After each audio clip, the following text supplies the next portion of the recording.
ডাকসু নির্বাচনের অভিজ্ঞতা ভবিষ্যতে জাতীয় রাজনীতিতে প্রভাব ফেলবে বললেন মাহমুদুর রহমান মান্না। ডাকসু নির্বাচনে ট্যাগ দেওয়া রাজনীতির ভূমিধস পরাজয় হয়েছে বললেন আসিফ নজরুল। এবং সর্বশেষ জানাবো, নেপালে আটকে পড়া বাংলাদেশিরা নিরাপদে আছেন, পরিস্থিতি শান্ত হলে ফিরবেন। শুনছিলেন সংবাদ শিরোনাম, এবারে বিস্তারিত। ডাকসু নির্বাচনের অভিজ্ঞতা ভবিষ্যতের জাতীয় রাজনীতিতে প্রভাব ফেলবে বলছেন মাহমুদুর রহমান মান্না।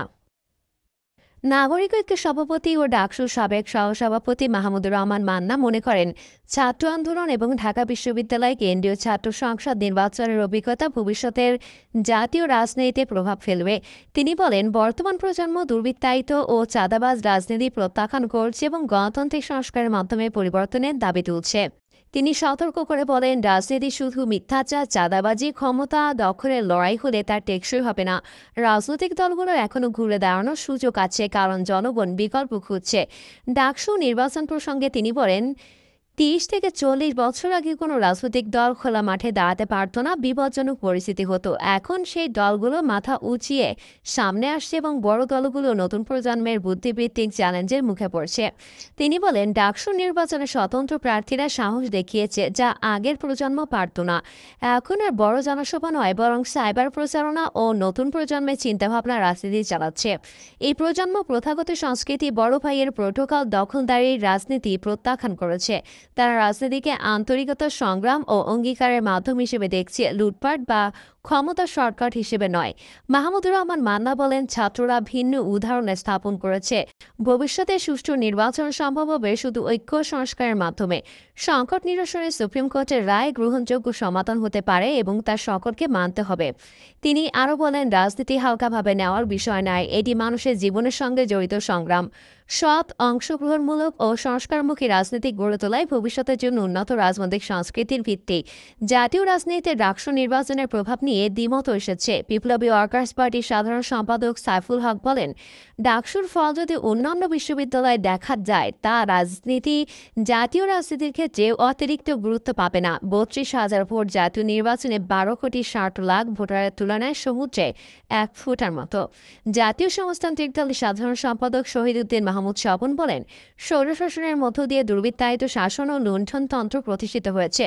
গণতান্ত্রিক রাষ্ট্র গঠনের জন্য কাঠামো ও আইনগত সংস্কার প্রয়োজন। তিনি উল্লেখ করেন, জুলাই আন্দোলনের আকাঙ্ক্ষা এ সরকার ও রাজনীতিবিদরা একটি সম্ভ্রান্ত রাজনৈতিক পরিবারের টেকানোর জন্য ব্যবহার করছে। আলোচনায় অংশ নেন রাষ্ট্র সংস্কার আন্দোলনের প্রধান সমন্বয়ক হাসনাত কায়ুম, অর্থ সমন্বয়ক দিদারুল ভুইয়া, গণসংহতি আন্দোলনের নির্বাহী সমন্বয়কারী আবুল হাসান রুবেল সহ আরও অনেকে। ডাকসু নির্বাচনে ট্যাগ দেওয়ার রাজনীতির ভূমিধস পরাজয় হয়েছে বলছেন আসিফ নজরুল। ডাকসু নির্বাচনে বিজয়ী ছাত্র শিবিরের নেতাদের অভিনন্দন, স্বতন্ত্র প্রার্থী যারা জিতেছেন তাদের অভিনন্দন এই নির্বাচনের ফলাফল মেনে নেওয়া সব অংশগ্রহণকারীদের। ওই স্ট্যাটাসে তিনি বলেন, ছাত্র শিবিরে বিশাল বিজয় নিয়ে নানা বিশ্লেষণ চলছে। এখন আমি শুধু একটা কথা বলবো, এই নির্বাচনের মাধ্যমে ট্যাগ দেওয়ার রাজনীতির ভূমিধস পরাজয় হয়েছে। হাসিনার আমলে শিবির ট্যাগ নিয়ে অগণিত শিবির কর্মী ও সাধারণ ছাত্রদের প্রতি অমানসিক নির্যাতন হয়েছে। শিবির সন্দেহে পেটানোর পর পুলিশের সোপর্দের ঘটনা ছিল নিত্যনৈমিত্তিক। আমি অবিরামভাবে এর তীব্র প্রতিবাদ করেছি। নানা হুমকি ও আক্রমণ এসেছে, কখনো থামেনি। আইন উপদেষ্টা বলেন, ২০২৪ সালের ফেব্রুয়ারিতে এ থিমের ওপর আমি আবু বকর নামের উপন্যাসও লিখেছি। এক বইমেলাতেই এটি ১১ বার মুদ্রণ করতে হয়েছিল। তখন এর কারণ বুঝিনি, এখন বুঝতে পারছি। শিবিরের নেতাদের প্রতি আমার অনুরোধ, গণ অভ্যুত্থানকারী সবাইকে নিয়ে একসঙ্গে কাজ করুন। তিনি বলেন, সলিমুল্লাহ হলে জুমার নামাজ পড়তে যাওয়ার সময় হলের ভেতর দিয়ে যেতাম। বারান্দায় চৌকি, মশারি আর ভাঙ্গা টেবিল চেয়ার দেখে বস্তির মতো লাগতো। ক্যান্টিন দেখে মনে হতো লঙ্গরখানা, আর রুমগুলোর ভেতর তো উকি দিতে ইচ্ছে হতো না। কত কিছু নেই আমাদের ঢাকা বিশ্ববিদ্যালয়ে, কত সমস্যা এখানে। আশা করি ফ্যাসিস্ট মুক্ত এই বাংলাদেশে ঢাবের অন্তত আবাসিক শিক্ষার্থীদের কিছু গুরুতর সমস্যা আপনারা দূর করে দেবেন। দোয়া রইল। ঢাকা বিশ্ববিদ্যালয় কেন্দ্রীয় ছাত্র সংসদ নির্বাচনের সহসভাপতি নির্বাচিত হয়েছেন শিবির সমর্থিত প্যানেলের প্রার্থী সাদিক কায়েম। সাধারণ সম্পাদক নির্বাচিত হয়েছেন এস.এম. ফরহাদ। যারা স্বনামে ডাকসু নির্বাচনে অংশ নিতে চায়নি, তাদের অবশ্যই কোনো উদ্দেশ্য আছে বলছেন সালাউদ্দিন আহমদ। বিএনপির স্থায়ী কমিটির সদস্য সালাউদ্দিন আহমদ বলেছেন, যারা স্বনামে ছাত্র সংসদ নির্বাচনে অংশগ্রহণ করেনি তাদের পেছনে অবশ্যই কোনো উদ্দেশ্য আছে। তিনি বলেন, দুই একটি পত্রিকায় দেখেছি যে ছাত্র শিবিরের প্যানেল জয়ী হয়েছে। আমার জ্ঞানে বাংলাদেশ ইসলামী ছাত্র শিবির ডাকসু নির্বাচনে অংশগ্রহণ করেনি, কিন্তু বিভিন্ন মিডিয়ায় এরকম খবর আসছে, এটা প্রশ্নবিদ্ধ। বাংলাদেশ জাতীয়তাবাদী মহিলা দলের ৪৭তম প্রতিষ্ঠা বার্ষিকী উপলক্ষে আয়োজিত আলোচনা সভায় প্রধান অতিথির বক্তব্যে তিনি কথা বলেন। সালাউদ্দিন উল্লেখ করেন, বিএনপি জাতীয়তাবাদী ছাত্রদল ব্যানারে নির্বাচন করেছে।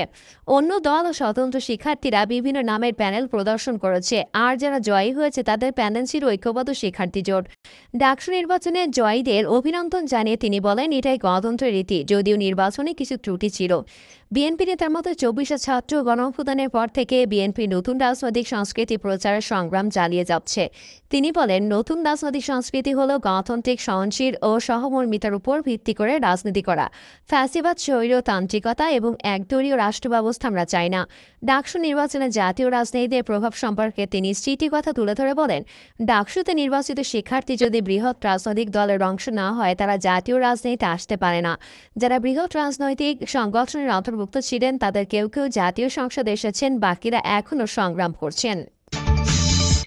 ডাকসুর ভোটের পর যে প্রতিক্রিয়া জানালেন জামায়াত আমির। গতকাল অনুষ্ঠিত হয়ে গেল ঢাকা বিশ্ববিদ্যালয় কেন্দ্রীয় ছাত্র সংসদ ও হল সংসদ নির্বাচন। এই নির্বাচনে শীর্ষ ৩ পদে বিজয়ী হয়েছেন জামায়াতের ছাত্র সংগঠন বাংলাদেশ ইসলামী ছাত্র শিবির সমর্থিত প্যানেল ঐক্যবদ্ধ শিক্ষার্থী জোট।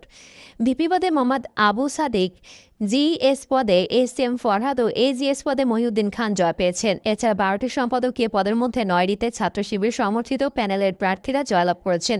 বাকি ৩টি পদে স্বতন্ত্র প্রার্থীরা জয়ী হয়েছেন। ডাকসু নির্বাচন পরবর্তী নিজের প্রতিক্রিয়া জানিয়েছেন বাংলাদেশ জামায়াত ইসলামীর আমির ড. শফিকুর রহমান।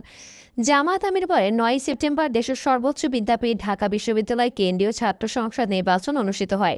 ঢাকা বিশ্ববিদ্যালয়ের ছাত্র সমাজ উৎসব মুখর পরিবেশে শান্তিপূর্ণভাবে এ নির্বাচনে অংশগ্রহণ করে। নির্বাচনে প্রার্থীরা ভোটে অংশগ্রহণ করে নির্বাচনকে প্রতিদ্বন্দ্বিতাপূর্ণ করেন। এই নির্বাচনে তারা নির্বাচিত হয়েছেন। আমি তাদের সবাইকে আন্তরিক ধন্যবাদ জানাচ্ছি। বিবৃতি দিয়ে শফিকুর রহমান আরও বলেন, জাতির এই গুরুত্বপূর্ণ সময়ে সুষ্ঠু, নিরপেক্ষ, গ্রহণযোগ্য ও শান্তিপূর্ণ পরিবেশে নির্বাচন পরিচালনা করায় আমি অন্তর্বর্তী সরকার, বিশ্ববিদ্যালয় কর্তৃপক্ষ, আইনশৃঙ্খলা রক্ষাকারী বাহিনী, সাংবাদিক সহ নির্বাচনের সঙ্গে সংশ্লিষ্ট সবাইকে আন্তরিক মোবারকবাদ জানাচ্ছি। পাশাপাশি ডাকসু ইলেকশনের দায়িত্ব পালনরত অবস্থায় চ্যানেল এস এর সাংবাদিক তরিকুল ইসলাম শিবলি ইন্তেকাল করায় আমি তার রুহের মাগফিরাত কামনা করছি এবং তার পরিবার পরিজনের প্রতি সহমর্মিতা জ্ঞাপন করছি। নেপালে আটকে পড়া বাংলাদেশিরা নিরাপদে আছেন, পরিস্থিতি শান্ত হলে ফিরবেন।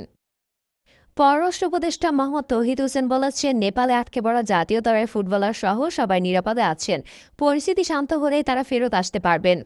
বুধবার পররাষ্ট্র মন্ত্রণালয় সাংবাদিকদের সঙ্গে আলাপকারে একথা জানান উপদেষ্টা।